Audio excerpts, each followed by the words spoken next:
अस्सलामु अलैकुम Fatima YouTube channel में आपको खुश आमदीद। उम्मीद करती हूँ कि आप सब खैर आफियत से होंगे। आज हम आपसे जिक्र करेंगे एक लड़की की दुख भरी दास्तान। पिछले दिनों हमारे एक कॉलीग की तरक्की हुई तो इन्हें मुबारकबाद देने इनके ऑफिस गया। मुबारकबाद देते हुए मैंने कहा, आप बहुत खुशकिस्मत हैं कि इतनी कम उम्र में इस ओहदे पर पहुंच गई। कहने लगी, मैंने बहुत सख्त वक्त देखा है लेकिन कभी भी हिम्मत नहीं हारी। ये अल्लाह का ख़ास करम है कि मुसलसल मेहनत और हिम्मत न हारने से ही सब कुछ मिला। मैं भी अस्सी में थी कि वालदा का इंतकाल हो गया। वालिद साहब ने दूसरी शादी कर ली। चंद हफ्ते सब कुछ ठीक चला मगर फिर सौतेली माँ ने अपना सौतेलापन दिखाना शुरू कर दिया। हम सिर्फ दो बहन भाई थे। भाई मुझसे बड़ा था जिसे वालिद साहब ने पाकिस्तान से बाहर पढ़ने के लिए भिजवा दिया। सौतेली माँ घर के सारे काम काज मुझसे करवाती थी और वालिद साहब को ये कहकर मुतमईन कर देती थी कि इसे घरदारी सिखा रही हूँ, वरना अगले घर जाकर यही गिला आएगा कि सौतेली माँ थी, इसलिए कुछ नहीं सिखाया। सुबह जल्दी उठकर सबके लिए नाश्ता बनाती थी और घर की साफ सफाई करके यूनिवर्सिटी जाती थी। फिर यूनिवर्सिटी से वापस आते ही सबके लिए खाना बनाती थी। बर्तन धोना, कपड़े धोना वगैरह सब कुछ करके रात के 10-11 बज जाते थे। ये रोज़ का मामूल था। हमारे वालिद साहब का अच्छा बिजनेस था मगर सौतेली माँ के कहने पर अब मुझे जेब खर्च भी बहुत कम मिलता था। इतना कम कि मैंने वालिद साहब से कहना ही छोड़ दिया। मोहल्ले के बच्चों को शाम की ट्यूशन पढ़ाना शुरू की ताकि अपना जेब खर्च बना सकूं, जिससे घर के काम मज़ीद रात को देर से ख़त्म होते थे। लेकिन इसका नुकसान ये हुआ कि यूनिवर्सिटी के सेमेस्टर की फ़ीस की बारी आई तो सौतेली माँ ने वालिद साहब को ये कहकर कि ये अब खुद इतना कमाती है, अपनी फ़ीस खुद दे सकती है, जिसके बाद मुझे मज़ीद ज़्यादा मेहनत करनी पड़ी ताकि अपनी फ़ीस भी जमा कर सकूं। ज़्यादा पैसों के लिए एक जगह होम ट्यूशन पढ़ाना शुरू किया तो इन बच्चों के वालिद ने तंग करना शुरू कर दिया। मजबूरन छोड़ना पड़ी। बहनों को भाई का बड़ा सहारा होता है लेकिन भाई अपनी अयाशों में मसरूफ़ था।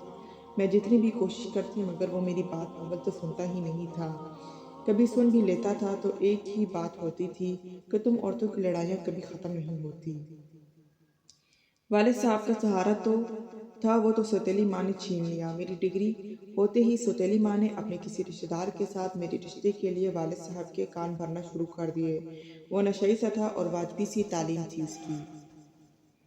मोहल्ले में ही कोई दुकान चलाता था। उम्र में भी मुझसे काफ़ी बड़ा था।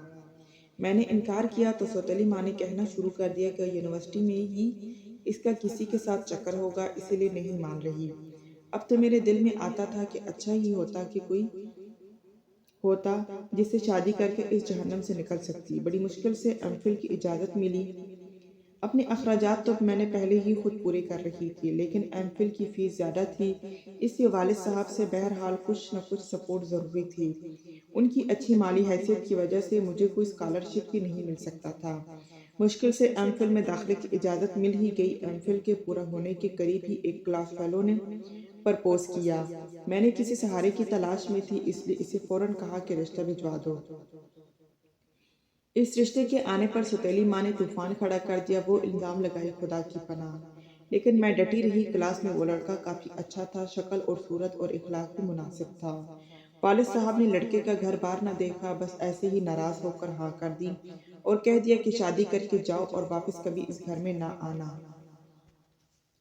शादी बगैर किसी जहेज की सादगी से हुई। जहेज ना लाने की वजह से लड़के के माँ और बहनों ने चंद दिनों में ही ताने देने शुरू कर दिए। मैं एक जहन्नुम से निकलकर दूसरे में आ गई थी। शादी से कबल इसने कोई वादे तो नहीं किए थे मगर मुझे इतना था कि वो मुझे प्यार और इज्जत देगा।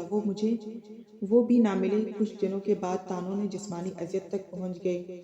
मैंने जॉब की बात की तो फौरन से मान गए और अच्छी जॉब मिल जाने से घर में कुछ दिन अच्छा रहा लेकिन कुछ महीनों के बाद फिर से वही हालात।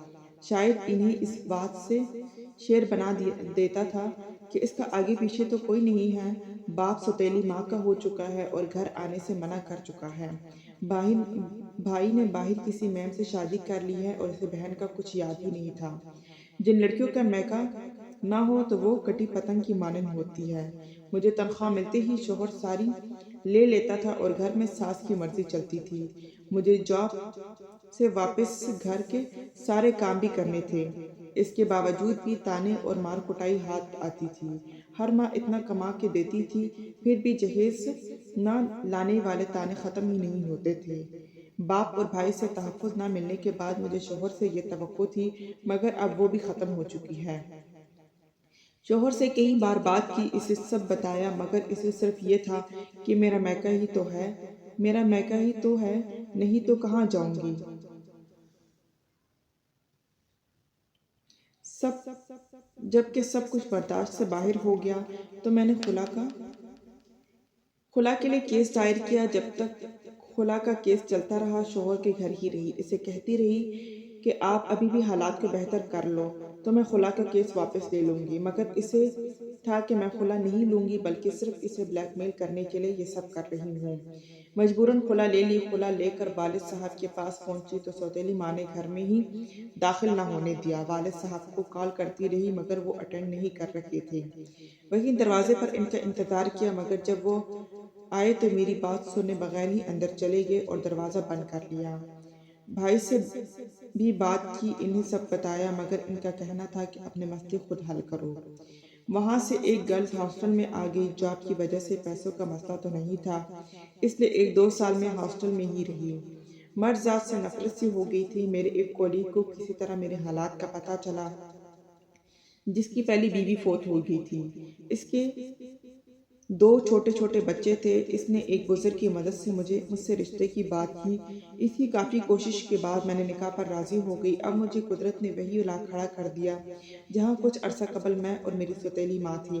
دونوں بچے سہمے ہوئے تھے، لڑکا بڑا تھا اور لڑکی چھوٹی تھی۔ میں نے انہیں حقیقی ماں جیسا پیار دینے کا سوچا۔ جو میرے بچے کبھی کبھی آپ بچوں کے ساتھ یونیورسٹی کے گراؤنڈ میں کھیلتے ہیں، وہ میرے شوہر کی پہلی بیوی کے سے ہے۔ بچوں کو ایسا پیار دیا کہ شاید ہی کسی کو معلوم ہو کہ میرے سگے بچے ہیں یا سوتیلے۔ میرا شوہر نہیں چاہتا کہ ابھی میری اولاد ہو، شاید اس خوف سے کہ میری اپنی اولاد ہو گئی تو میں ان بچوں کو پہلے جیسا پیار نہیں دوں گی، اس لیے میں نے اس پر کبھی زور نہیں دیا۔ والد صاحب بوڑھے ہونے کے بعد کاروبار کے قابل نہیں رہے۔ بھائی ملک سے باہر ہے۔ میرے اس شوہر کی تنخواہ اچھی ہے، اس لیے اس نے میری تنخواہ کے بارے میں کبھی نہیں پوچھا۔ اپنی تنخواہ میں سے ایک بڑا حصہ اپنے باپ اور سوتیلی ماں کے اخراجات کے لیے بھجوا دیتی ہوں۔ باپ پیسے تو لے لیتا ہے مگر ابھی بھی ناراض ہے، بات نہیں کرتا مجھ سے، ملتا ہے ورنہ اس کی مزید خدمت بھی کرتی۔ شوہر سے پیار ملا ہے، ان 2 بچوں کی صورت اللہ نے اولاد بھی دے دی، اب یہ ترقی بھی مل گئی۔ یہ اللہ تعالیٰ کا لاکھ شکر ہے۔ حالات کبھی ایک جیسے نہیں ہوتے۔ اتنے مشکل حالات کے باوجود میں نے کبھی خودکشی کا نہیں سوچا۔ میں نے کبھی نہیں سوچا کہ میرے ساتھ جو بھی ظلم ہوئے ان کا بدلہ میں کسی سے بھی لوں۔ آج اللہ کا شکر ہے کہ میری زندگی میں سکون ہے۔